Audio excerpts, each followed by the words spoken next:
నమస్తే స్నేహితులారా! నేను మీ మెప్మా డిజి మహిళ. మీరంతా ఎలా ఉన్నారు? హాయ్ అండి. నేను మీ దుర్గా. ఈరోజు మనం మాట్లాడుకోబోయే టాపిక్ వచ్చేసరికి craft your own business. Craft your own business అనేదేంటంటే, మనం చేసుకునే బిజినెస్ గానీ, మనం పెట్టుకునే షాప్ గానీ ఏదైనా అది ఎంతవరకు రీచ్ అనేది ఇస్తుంది. రీచ్ అంటే క్లయింట్‌కి గానీ, కస్టమర్‌కి గానీ ఎంతవరకు వాళ్ళ దగ్గరలో తీసుకొనెళ్ళి నోటి మీద ఉండేటట్టు ఎంత బాగా మనకి అది తీసుకొనెళ్తుందనేది విషయంలో మనం మాట్లాడుకుంటాం. ఈ క్రాఫ్ట్ యువర్ ఓన్ బిజినెస్ అనేది చాలా చాలా ముఖ్యమైనది. ఎందుకంటే ఒక బిజినెస్ కానీ, ఒక షాప్ గానీ ఏదైనా ఓపెన్ చేస్తున్నాము అనంటే మనం ఏ విధంగా కస్టమర్ యొక్క నీడ్స్ ని గానీ, కస్టమర్స్ యొక్క మనం ఏ ఉద్దేశంతో స్టార్ట్ చేసామో అది ఏ ఉద్దేశంగా కస్టమర్ దగ్గరికి వెళ్తుంది, కస్టమర్ యొక్క ఇన్పుట్స్, కస్టమర్ యొక్క రిక్వైర్మెంట్స్ అన్ని క్రాఫ్ట్ యువర్ ఓన్ బిజినెస్ లోకి సంబంధించింది. సో ఈ క్రాఫ్ట్ యువర్ ఓన్ బిజినెస్ లోకి మనకు మెయిన్ గా కావాల్సినవి ఏంటి అంటే మనం మాట్లాడుకుందాం. దాంతో పాటు నేను చిన్న ఎగ్జాంపుల్స్ ఇస్తాను. ఇప్పుడు వరకు మనం చూసిన ఎగ్జాంపుల్స్ వేరు, ఇప్పుడు చూసే ఎగ్జాంపుల్ వేరేగా మనం మాట్లాడుకుందాం. సో ఫస్ట్ కస్టమర్ తో మనం ఎంతవరకు రీచ్ తెచ్చుకోవాలి అనే విషయంలో మాట్లాడుకుంటే, ఫస్ట్ ఆఫ్ ఆల్ మనం బాగా ఎక్కువ చూసుకోవాల్సింది ఏంటంటే ఒక 5 పాయింట్స్, ఒక 5 ఇంపార్టెంట్ పాయింట్స్. అవి చాలా ముఖ్యమైనవి. అవి ఏ విధంగా మనం కస్టమర్ వరకు రీచ్ అవుతున్నాము, అసలు మనం కస్టమర్ని ఎట్లా ఐడెంటిఫై చేస్తున్నాం అనే విషయంలో కూడా అది కరెక్ట్గా క్లియర్గా ఉంటుంది. సో ఈ 5 మెయిన్ ఇంపార్టెంట్ తో పాటు అదొక్కటే కాకుండా ఇంకా మిగతా సెగ్మెంట్స్ మనకి ఏవైతే అవసరం ఉన్నాయో అవి కూడా మనం మాట్లాడుకుందాం. ఫస్ట్ ఆఫ్ ఆల్ ఈ 5 పాయింట్స్ మనం ఏమనుకున్నాము అంటే, first introducing the pain points. So అసలు ఫస్ట్ ఆఫ్ ఆల్ ఒక ప్రాబ్లం ఏంటి, మనం ఇప్పుడు ఒక ఎగ్జాంపుల్ తీసుకుందాం. ఒక షాప్ పెట్టాలి అని అనుకుంటున్నాము, ఒక కాస్మెటిక్ షాప్ పెట్టాలనుకుంటున్నాము. ఇప్పుడున్నే జనరేషన్ లో కాస్మెటిక్ షాప్ అనేది చాలా ఎక్కువ డిమాండ్ లో ఉంది. ఈ కాస్మెటిక్ షాప్ ని నేను పెట్టుకునేటప్పుడు నా షాప్ ని నేను ఏ విధంగా క్లయింట్ ని అట్రాక్ట్ చేస్తాను అనేది మనం చూసుకోవాల్సిన పాయింట్.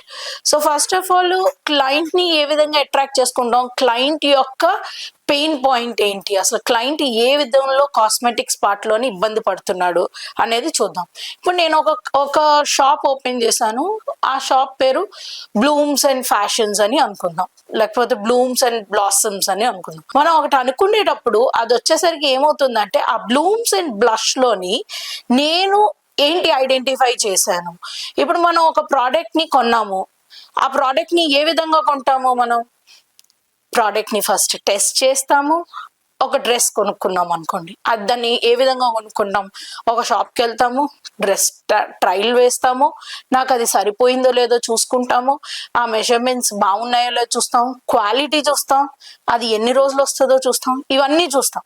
అట్లానే ఒక కాస్మెటిక్ దగ్గరకు వచ్చేసరికి మనం ఏ విధంగా ఆ కాస్మెటిక్ నాకు సూట్ అవుతుందా లేదా అనేది చాలా మందికి తెలియని విషయం.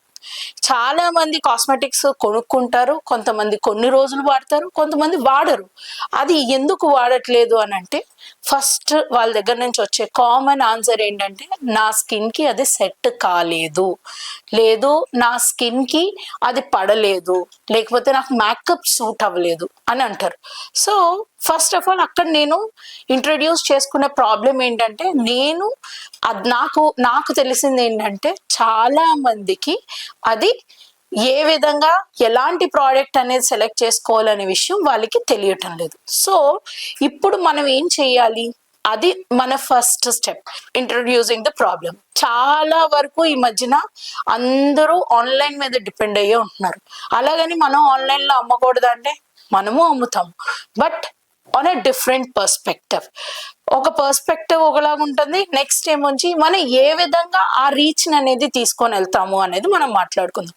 ఇప్పుడు ఆన్లైన్ లోని చాలా ప్రోడక్ట్స్ అమ్ముతారు. Let me take example. ఏం చేద్దాం, మనం అమెజాన్, ఫ్లిప్కార్ట్, మింత్రా, నైకా, ఇంకా చాలా ఉన్నాయి. ఇలా మాట్లాడుకుంటూ పోతే మన దగ్గర చాలా ఆన్లైన్ సెగ్మెంట్స్ ఉన్నాయి. ఈ ఆన్లైన్ సెగ్మెంట్స్ లోకి వచ్చేసరికి మనం ఒక ప్రోడక్ట్ కొన్నాం, ఒక మేకప్ ప్రోడక్ట్ కొన్నాను, నేను ఒక ఫౌండేషన్ క్రీమ్ కొన్నాం. మనం ఒక ఫౌండేషన్ క్రీమ్ కొంటే ఆ ఫౌండేషన్ క్రీమ్ ఎందుకు కొన్నావు? దానికంటూ కొన్ని ఉంటాయి. నీ ఫ్రెండ్ ఎవరో చూసారు, ఆ ఫౌండేషన్ బాగుంది అని అన్నప్పుడు మనం కొనుక్కుంటాం. అట్లా మనకి తెలియకుండానే, మన ఇంట్రోస్పెక్షన్ లేకుండానే మనం ఏం చేస్తామంటే చాలా ప్రోడక్ట్స్ వరకు కొనుక్కుంటాం. కొనుక్కున్న తర్వాత అది అప్లై చేసిన తర్వాత ఏమవుతుంది? అది మనకు సెట్ కాకపోతే మనం యూస్ చేసి దాన్ని వదిలేస్తాం.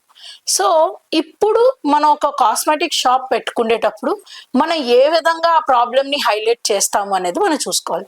సో ఇక్కడ మనం ఏ విధంగా, నేనే పెట్టాను నా బ్లూమ్స్ అండ్ బ్లష్ లోని, మీరు ఒక కాస్మెటిక్ కొనాలి అని అనుకునేటప్పుడు ఆ కాస్మెటిక్ అది ఎట్లా యూస్ చేయాలి, మీ స్కిన్ టోన్కి అది సరిపోతుందా లేదా, అది దాని యొక్క టెక్స్చర్ ఏంటి, మీ స్కిన్ కి అది సూట్ అవుతుందా లేదా, కాస్ట్ ఎఫెక్టివా కాదా, ఇవన్నీ మీరు ట్రై చేసుకొని చూసుకునే ఛాన్స్ ఉంటుంది. అది నేను ఫస్ట్ ప్రాబ్లం అనేది పెట్టుకున్నాను. Share the transformation. మనం నెక్స్ట్ మాట్లాడుకునే టాపిక్ వచ్చేసరికి share the transformation. Share the transformation అంటే ఏంటంటే, ఒక క్లయింట్ మన దగ్గరకు వస్తే వాళ్ళకి గెయిన్ ఏంటి, వాట్ ఈస్ దేర్ గెయిన్ అంటే, వాళ్ళకి మీ షాప్కి రావడానికి వాళ్ళకి ఏంటి ఉపయోగాలు, వాళ్ళకి ఏంటి బెనిఫిట్ అనేది మనం మాట్లాడుకుందాం. Share the transformation. ఈ షేర్ ద ట్రాన్స్ఫర్మేషన్లోకి వచ్చేసరికి అప్పుడే మేకప్ చేసుకుందాము అని ఆలోచించుకున్న పిల్లలు ఉంటారు.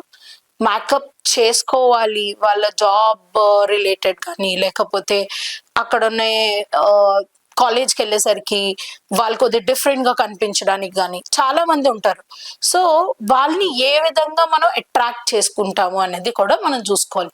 ఇప్పుడు ఏమవుతుంది, ఒక కొత్తగా అప్పుడే మేకప్ చేసుకుందాము అనే బెనిఫిట్ తో ఉన్న ఒక అమ్మాయి ఉంది. ఆ అమ్మాయికి మేకప్ ఎట్లా చేసుకోవాలో తెలియదు.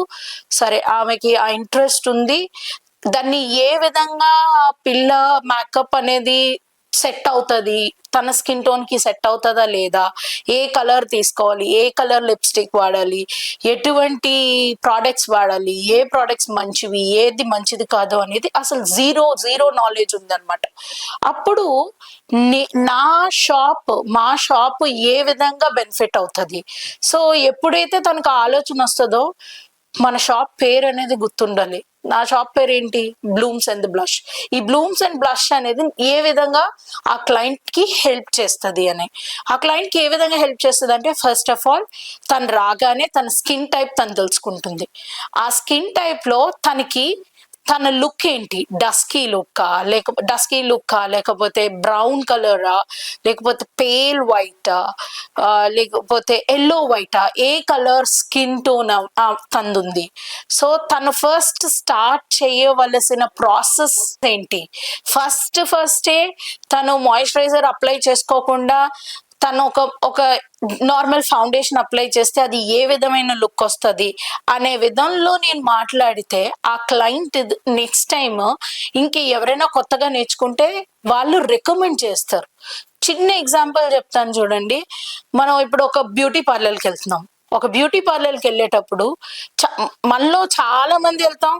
నేను ఒక విమెన్ అనే అనట్లేదు, ఈ మధ్యన మేల్స్ కూడా వెళ్తారు బ్యూటీ పార్లర్కి. వెళ్ళేటప్పుడు ఒక పర్సన్ మీకు హెయిర్ కట్ చేశారు అనుకోండి, మీకు నచ్చింది అనుకోండి, నెక్స్ట్ టైం నుంచి ఏం చేస్తారు మీరు? ఆ పర్సన్ ఉండేటప్పుడు వెళ్ళడమైనా అడుగుతారు, లేకపోతే ఆ పర్సన్ కి పర్సనల్ గా అయినా కాల్ చేస్తారు. అవునా? నేను అలాంటి ర్యాపోర్ట్ ని బిల్డ్ చేసుకుంటే అది ఒక మంచి ట్రాన్స్ఫర్మేషన్ అవుతుంది అనమాట. సో వాట్ దే గెయిన్, అక్కడ ఏంటి గెయిన్ చేసుకుంది ఆ అమ్మాయి? తన యొక్క జీరో నాలెడ్జ్ నుంచి, నేను 100% నాలెడ్జ్ బిల్డ్ చేసుకోలేదు, కానీ తన యొక్క ప్రోడక్ట్ ని ఏ విధంగా యూస్ చేసే నాలెడ్జ్ అనేది ఒక షాప్ విజిట్ ద్వారా తనకి గెయిన్ అయ్యింది అనే విషయం అనేది నేర్పించుకుంటాం. ఇది వచ్చేసరికి థర్డ్ పాయింట్. ఇప్పటి వరకు మనం చెప్పుకుంది ఏంటి? ఫస్ట్ వచ్చేసరికి పెయిన్ పాయింట్ మాట్లాడుకున్నాం. నెక్స్ట్ వచ్చేసరికి నా షాప్ వై, నా షాపే ఎందుకు మన షాప్కే రావాలి అనేది నేర్చుకున్నాం. నెక్స్ట్ వచ్చేసరికి వాళ్ళు నా షాప్కి వస్తే వాళ్ళకి గెయిన్ ఏంటి అనేది మాట్లాడుకున్నాం. ఇవన్నీ ఉన్నాయి. దాని తర్వాత నెక్స్ట్ కావలసింది ఏంటి అనేది కూడా మనం మాట్లాడుకున్నాం. అది వచ్చేసరికి ఫోర్త్ పాయింట్ వచ్చేసరికి build your trust. Why you, మీ షాపే ఎందుకు, అసలు మీ షాప్కి ఎందుకు రావాలి, కొత్తగా స్టార్ట్ చేసేటప్పుడు నేను ఏంటి చూపిస్తాను, నేను ఎందుకు రావాలి, ఆ షాప్కి ఎందుకు వెళ్ళాలి అనే ఆలోచన అనేది ఉంటుంది. సో నేను ఏ విధమైన ట్రస్ట్ ఇస్తున్నాను అనేది కూడా మనం చూసుకోవాల్సిన విషయం. ఇప్పుడు మీరు చూడండి, ఇదే నేను ఈ ఎగ్జాంపుల్ డిఫరెంట్ ప్రోడక్ట్స్ తీసుకొని ఇవ్వచ్చు, కానీ ఫస్ట్ నుంచి నేను ఒకటే ప్రోడక్ట్ మీద మాట్లాడుతున్నాను. ఎందుకంటే ఆ product which helps you to connectivity అనేది ఉంటుంది కాబట్టి. సో కనెక్టివిటీ గురించి అని మనం మాట్లాడుకుంటున్నాం. సో ఇదొక్కటే కాకుండా ఆ క్లయింట్ నన్ను నమ్మి, బాడీలో అతి ముఖ్యమైనది ఏంటి, మన ఫేస్ అందం కానీ ఏదైనా అది చాలా ఇంపార్టెంట్. ఒకరిని రిజంబుల్ చేసేది మన మొహం. తను ఎంతో నమ్మి నా దగ్గరకు వచ్చేటప్పుడు మనం ఏం చేయాలి, తన మొహానికి కరెక్ట్గా సెట్ అయ్యే ప్రోడక్ట్ని నేను ఇవ్వాలి.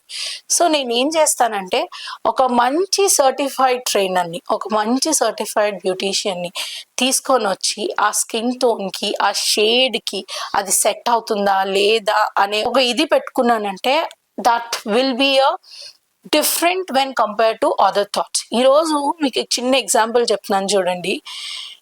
మార్కెట్లో మింత్రా ఉంది, ఫ్లిప్కార్ట్ ఉంది, అమెజాన్ ఉంది, బోల్డ్ ఉన్న పయనీర్ లాంటి కొన్ని బ్యూటీషియన్ ప్రోడక్ట్స్ అమ్ముకున్న వాళ్ళు పయనీర్స్ ఉన్నారు. అందులో చిన్న ఎగ్జాంపుల్ హెల్త్ అండ్ గ్లో అని ఒకటి ఉంది, అట్లానే బ్యూటీ అండ్ నేచర్ అని ఒకటి ఉంది. వీళ్ళు ఏంటంటే వీళ్ళు ఏమి అమ్ముకోరు, ఒత్తి కాస్మెటిక్స్ అమ్ముతారు. కానీ ఇన్ని మింత్రా ఉన్నా, అమెజాన్ లో ఉన్నా, అక్కడున్నే సేల్ తో కంపేర్ చేసుకుంటే వీళ్ళకున్న సేల్ అనేది డిఫరెంట్. వాళ్ళు ఏ విధంగా అట్రాక్ట్ చేసుకున్నారు క్లయింట్ ని అంటే, they have build the trust ని బిల్డ్ చేశారు. అది ఏ విధంగా ట్రస్ట్ ని బిల్డ్ చేశారు అంటే, మీరు చూడండి, వాళ్ళ దగ్గర ఒక్క ప్రోడక్టే ఉండదు, డిఫరెంట్ కంపెనీ ప్రోడక్ట్స్ అనేవి ఉంటాయి. ఆ డిఫరెంట్ కంపెనీ ప్రోడక్ట్స్ ఉండేటప్పుడు ఒక్కొక్క ప్రోడక్ట్ కి ఒక్కొక్క బ్రాండ్ అంబాసిడర్ ఎలాగైతే ఉంటాడో, ఒక్కొక్క ప్రోడక్ట్ కి ఒక్కొక్క సర్టిఫైడ్ పర్సన్ అనేది ఉంటారు అనమాట. అది ఏంటి, it gives a positive experience to the client. అంటే ఈ క్లయింట్ కి ఏమనిపిస్తుంది అంటే, ఇప్పుడు ఆ క్లయింట్ నిజంగానే తన సర్టిఫికేషన్ చేసిందా లేదా అనే ఆలోచన దీనికన్నా మనలో మనమే ఆలోచించుకునేది ఏంటంటే, ఈ పలానా కంపెనీ వాళ్ళు తనకి ట్రైన్ చేశారు, సో తను ఏం చెప్తుందో అది మంచి ప్రోడక్టే చెప్తుంది అనే ఉద్దేశంతో మనం వెళ్తాం. సో ఆ ఒక్కటి it has made a different change. అంటే ఆ ఒక్కటి it has built a trust for the product. అలాగే you can introduce bridal makeups చేస్తామని క్రాస్ సేల్ చేయొచ్చు అనమాట. ఈ క్రాస్ సేల్ చేసేటప్పుడు ఏమవుతుందంటే, ఒక బ్రైడల్ మేకప్ ని మా ప్రోడక్ట్స్ తో, నా దగ్గర ఉన్న ప్రోడక్ట్స్ తో కాస్ట్ ఎఫెక్టివ్ గా నేను ఒక బ్రైడల్ మేకప్ చేశాను అని మనం ప్రెజెంట్ చేసుకుంటే, it is an up sale and a cross sale. Up sale ఏంటి, ఒక బ్యూటీషియన్ ని నేను తీసుకునేటప్పుడు తనకు ఒక ఇన్కమ్ అనేది నేను జనరేట్ చేశాను. అట్ ద సేమ్ టైం నా ప్రోడక్ట్స్ ని ఎంత వరకు రీచ్ చేయిస్తున్నాను అనేది కూడా it plays a vital role. This is why the trust, how to build a trust. Next వచ్చేసరికి మనం మాట్లాడుకోవాల్సింది, ట్రస్ట్ అయిపోయింది, అన్ని బిల్డ్ చేసుకున్నాం. సో ఇదే లాస్ట్ సెగ్మెంట్ అనమాట. ఈ లాస్ట్ సెగ్మెంట్కి వచ్చేసరికి ఏంటంటే కాల్ టు యాక్షన్ అంటే, అన్నీ అయిపోయినాయి, పెయిన్ పాయింట్స్ కనుక్కున్నాను, సాల్యూషన్ వచ్చేసింది, దాని తర్వాత వచ్చేసరికి మనకి వాళ్ళకి ఒక గెయిన్ పాయింట్స్ ఇస్తున్నాను, అంటే వాళ్ళకి ఒక బెనిఫిట్ చూపిస్తున్నాను.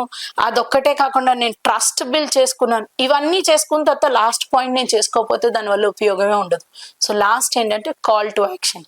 ఈ కాల్ టు యాక్షన్ వచ్చేసరికి ఏంటంటే, విజిట్ ద స్టోర్. నా స్టోర్ని ఈరోజు విజిట్ చేయండి. విజిట్ చేస్తే నేను మంచి నా ప్రోడక్ట్స్ ని ట్రై చేయండి. మనం రివ్యూస్ అడుగుతాం, గూగుల్ రివ్యూస్ ఇమ్మని అడుగుతాము. ఒక క్లయింట్ మన దగ్గరకు వచ్చేటప్పుడు ఒక రివ్యూ, నేను మొన్న ఒకటి చూసాను, మీ అందరికీ చెప్దాం అనుకుంటున్నాను. ఒక చిన్న హోటల్కి వెళ్ళాను తినడానికి. సో ఆ మనిషి గూగుల్ రివ్యూ కావాలి అని అడగలేదు. ఒక చిన్న కార్డ్బోర్డ్ షీట్ మీద give Google review, take a chocolate ఒక పీనట్, ఒక మంచి పీనట్ అనేది పెట్టి which is good for health, తను ఆ విధంగా మీకు నా సర్వీస్ నచ్చితేనే you give me a Google review. మీరు గూగుల్ రివ్యూ ఇచ్చినందుకు I'm going to give you something which is benefited to your health. అంటే అది మీకు బెనిఫిట్ అవుతుంది, లేకపోతే ఒక మంచి హెల్దీ ప్రోడక్ట్ని నేను ఇస్తున్నాను అని చెప్పి ఒక చిన్న టోకెన్ ఆఫ్ గ్రాటిట్యూడ్ కింద ఇచ్చాడు. అలాగా నేను నా క్లయింట్ నా దగ్గరకు ఒకళ్ళు కొనుక్కోవడానికి వచ్చేటప్పుడు, ఒక వస్తువు కొనుక్కొని వచ్చేటప్పుడు, నేను ఆ క్లయింట్కి టోకెన్ ఆఫ్ గ్రాటిట్యూడ్ కింద మంచి ప్రోడక్ట్ని ఇవ్వాలి, కాస్ట్ ఎఫెక్టివ్ ప్రోడక్ట్ని ఇవ్వాలి. ఇవన్నీ ఒక ఎత్తు అయితే, ఆ క్లయింట్ నెక్స్ట్ టైం నా దగ్గరకు మళ్ళీ రావటానికి నేను ఏ విధంగా ఆ క్లయింట్ని అట్రాక్ట్ చేసుకుంటాను అనేది కూడా మనం ఆలోచించవలసిన విషయంలో that is the main key role thing. So ఇక్కడ వచ్చేసరికి ఏమవుతుందంటే, వాట్ నెక్స్ట్, ఆ క్లయింట్ నా దగ్గరకు వచ్చారు, కొనుక్కున్నారు, ఒక ప్రోడక్ట్ మొత్తం కొనుక్కున్నారు, వాళ్ళకి అది నచ్చింది, దాంతో పాటు నేను ఇచ్చిన సర్వీస్ నచ్చింది. నేను ఆ క్లయింట్కి as a token of gratitude నేను ఏదో ఒక మంచి on going or fast moving ప్రోడక్ట్ని సేల్ కింద ఇవ్వాలి అని అనుకునేది ఐ హ్యావ్ గివెన్ ఇట్. ఇప్పుడు మనం మాట్లాడుకునే ఇంకొకటి వచ్చేసరికి యూవిపి. యూవిపి అనేది ఏంటంటే unique value proportion. So unique value proportion అనేది ఏంటంటే, మనము ఒక క్లయింట్ ని ఏ విధంగా వాళ్ళ యొక్క తీసుకునే బ్రాండ్ కానీ ఏదైనా వాళ్ళకి ఎంతవరకు బెనిఫిట్ చేస్తుంది అనేది మనం ఇందాక ఆల్రెడీ మాట్లాడుకున్నాం. అలాంటిది సో ఈ యూనిక్ వాల్యూ ప్రపోర్షన్ లోకి వచ్చేసరికి ఏంటంటే, మన క్లయింట్ ఒక ప్రోడక్ట్ తీసుకున్నారు, ఇప్పుడు అదే ఆన్లైన్ లో ఆ క్లయింట్ ఆ ప్రోడక్ట్ తీసుకుంటే, ఇప్పుడు నా ఫ్రెండ్ ఉంది, తన స్కిన్ టోన్ కి కొన్ని ప్రోడక్ట్స్ సెట్ అవుతాయి, నా స్కిన్ టోన్ కి అది సెట్ అవ్వదు, కానీ తను అది అప్లై చేసుకునేటప్పుడు నాకు అది చాలా బాగుందని అనిపించి నేను ఆ ప్రోడక్ట్ ని ఆన్లైన్ లో ఆర్డర్ పెట్టుకున్నాను. ఆన్లైన్ లో ఆర్డర్ పెట్టుకుంటే ఏమవుతుంది, అందరూ మనం ఆన్లైన్ లో ఆర్డర్ పెట్టుకుంటే అది మళ్ళీ రిటర్న్ చేసే స్కోప్ ఉంటుంది అని మనం ఆలోచిస్తాం, కానీ అవి ఓన్లీ బట్టల వరకు, ఎలక్ట్రానిక్స్ వరకు అదైతే అది వాడుకొని మనం అది రిటర్న్ చేసుకోవచ్చు. ఇప్పుడు కాస్మెటిక్స్ లోని అదే ఆన్లైన్ షాపింగ్ చేసిన వాళ్ళు, నేను ఒకసారి ట్రై చేశాను సార్, నాకు అది నా స్కిన్ మీద వర్క్ అవ్వలేదు, మీరు తీసుకొని నాకు రిటర్న్ చేస్తారా ప్రోడక్ట్ ఇంకోటి అని అంటే ఎవ్వరూ ఒప్పుకోరు. సో అది ఆన్లైన్ పర్చేస్కి వచ్చేసరికి అది కొద్ది డిఫికల్ట్ అవుతుంది. సో అది నేను అట్రాక్ట్ చేసుకున్నాను.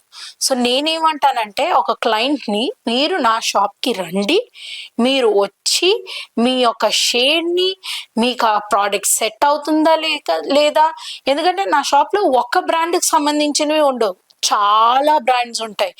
ఇన్ని బ్రాండ్స్ లో మీకు ఏది సెట్ అవుతుంది, ఏది పని చేస్తుంది, మీకు ఎంతవరకు ఏది సూట్ అవుతుందో, మీరు పెట్టిన మీ దగ్గర ఉన్న డబ్బులకి ఇది సెట్ అవుతుందా లేదు. ఇప్పుడు నా దగ్గర ఒక 500 రూపీస్ ఉంది, నేను ఆ 500 రూపీస్ కి నాకు ఎన్ని ప్రోడక్ట్స్ వస్తాయి, ఒక బ్రాండ్ లో నాకు 2 ప్రోడక్ట్స్ వస్తాయి, కానీ అదే 500 రూపీస్ కి నాకు ఇంకో బ్రాండ్కి వెళ్ళేసరికి నాకు ఒక 4 ప్రోడక్ట్లు వచ్చినాయి అనుకోండి. ఇది కాంటెక్స్ట్ ఒకలానే ఉంది, దాని యొక్క లెవెల్ అన్ని ఒకలానే ఉన్నాయి, షేడ్ కానీ ఏదైనా ఒకేలాగా ఉండేటప్పుడు అప్పుడు మనం ఏం ఆలోచిస్తాం, కాస్ట్ ఎఫెక్టివ్ గా ఉన్న ప్రోడక్ట్ వైపే మనం మొగ్గు చూపిస్తాం. అట్లానే ఈ యూనిక్ వాల్యూ ప్రపోర్షన్ అనేది ఈ ఇన్ స్టోర్స్ లోకి వచ్చేసరికి అది చాలా బాగా ఉపయోగపడుతుంది. అదొక్కటే కాకుండా నా మోటో ఏంటి, నేను ఆన్లైన్ నో అనట్లేదు, కానీ నా షాప్కి వస్తే బెనిఫిట్స్ ఏంటి అని చెప్తున్నాను. సో ఆ యూనిక్ బెనిఫిట్స్ అనేవి నేను మిగతా వాటిలో కూడా నేను సేమ్ గానే చూపించాలి. అది ఎలాగా, నా వెబ్సైట్ కానివ్వండి, లేకపోతే సోషల్ మీడియా కానివ్వండి, నేను ఇన్ స్టోర్ లో బ్రాండింగ్ చేసుకునేది అవనివ్వండి, ఏదైనా ఈ ప్రత్యేకంగా నేను ఈ 3 తీసుకుంటున్నాను. ఏంటి, ఒకటి వెబ్సైట్, నెక్స్ట్ వచ్చేసరికి ఇన్ స్టోర్ లోని, నెక్స్ట్ వచ్చేసరికి అది సోషల్ మీడియాలోని అది ఏ విధంగా అనేది. నేను ఇప్పుడు వెబ్సైట్ లోకి వచ్చేసరికి నేను ఏం పెడుతున్నానంటే, మీరు రండి, ఎక్స్ప్లోర్ చేయండి, ప్రోడక్ట్ టెస్ట్ చేయండి, మీకు అది సెట్ అయితే కొనుక్కోండి అని నా వెబ్సైట్ లో నేను మెన్షన్ చేస్తాను. నేను ఇదే సోషల్ మీడియాలో కూడా నేను అట్లానే మెన్షన్ చేయాలి. అది ఎట్లా మెన్షన్ చేస్తాను? కొద్దిగా వర్డ్స్ అనేవి, కొద్దిగా టోన్ అనేది నేను మార్చుకొని నేను మెన్షన్ చేస్తాను. ఆ టోన్ ఎలా పెడతాను? మీరు రండి, నా స్టోర్ ని ఎక్స్ప్లోర్ చేయండి, మీ రిక్వైర్మెంట్స్ చెప్పండి, నేను మీ రిక్వైర్మెంట్స్ తీసుకుంటాను, నా ప్రొడక్ట్స్ ని చూడండి అండ్ మీ గ్లోని మీరు తెచ్చుకోండి అనే విధంగా నేను పెట్టాను. Versus coming to the in store లో అంటే నేను నా స్టోర్ లో నేను బ్రాండింగ్ ఎట్లా చేసుకుంటాను అని అంటే, నా స్టోర్ కి వచ్చినందుకు నేను ఎటువంటి ప్రోడక్ట్ అనేది మంచిది అనేది నేను మంచి ఒక ఎక్స్పర్ట్ ద్వారా నేను చెప్పిస్తున్నాను. ఎక్స్పర్ట్స్ గైడెన్స్ తీసుకోండి అనే విధంలో నేను చెప్తున్నాను. ఇది యూనిక్ వాల్యూ ప్రపోజిషన్ అనేది ఉంది. అండ్ ఫైనలీ మన లాస్ట్ టాపిక్ వచ్చేసరికి కన్సిస్టెన్సీ అక్రాస్ ద ప్లాట్ఫామ్స్. అంటే ఈ మధ్యన రివ్యూస్ తీసుకొని చాలా మంది వచ్చిన వాళ్ళు ఎక్కువైపోయారు. సో ఆ కన్సిస్టెన్సీని నేను మెయింటైన్ చేయాలి. అది ఏ విధంగా మెయింటైన్ చేస్తాను అంటే, కన్సిస్టెన్సీ వాట్సాప్లో సేమ్ కన్సిస్టెన్సీ ఉండాలి, ఇన్స్టాగ్రామ్లోని అట్లానే ఉండాలి, నెక్స్ట్ వచ్చేసరికి నా వెబ్సైట్స్లో కూడా అదే నా ఇన్ స్టోర్లో కానీ వెబ్సైట్లో కానీ అన్ని చోట్ల ఒకటే కన్సిస్టెన్సీ అనేది ఉండాలి. ఇప్పుడు నేను వాళ్ళకి ఇచ్చే మ్యాటర్ ఏంటి? నా స్టోర్కి రండి, నా స్టోర్లో ప్రోడక్ట్ ట్రై చేయండి, ఆ ప్రోడక్ట్ని మీరు కొనుక్కొని యూ టేస్ట్ ద బ్యూటీ అన్నాను నేను. అంటే మీ బ్యూటీని మీరు టేస్ట్ చేయండి. సో ఈ కన్సిస్టెన్సీ వల్ల ఏమవుతుంది అని అంటే, క్లయింట్ ఎప్పుడు ఏదైనా ఫస్ట్ గుర్తొచ్చేది ఏంటంటే, వాళ్ళు అన్ని చోట్ల ఒకేలాగా పెట్టుకున్నారబ్బా, ఎక్కడైనా స్టోర్కి వచ్చి ట్రై చేసి మీకు సెట్ అయితే తీసుకోండి, లేకపోతే లేదని చెప్తున్నారు. ఆ ఒక్క మాట it brings the client base. ఆ ఒక్కటి మనకి మంచిగా క్లయింట్ బేస్ని తీసుకొని వస్తుంది. ఎప్పుడైనా ఏ బిజినెస్ అయినా మనం కష్టపడింది ఒకటే కాదు, వర్డ్ ఆఫ్ మౌత్ కూడా చాలా ఇంపార్టెంట్. ఈ వర్డ్ ఆఫ్ మౌత్ ఏంటంటే, ఇప్పుడు మనం నేర్చుకున్న టాపిక్ పై కొన్ని ప్రశ్నలను చూద్దాం.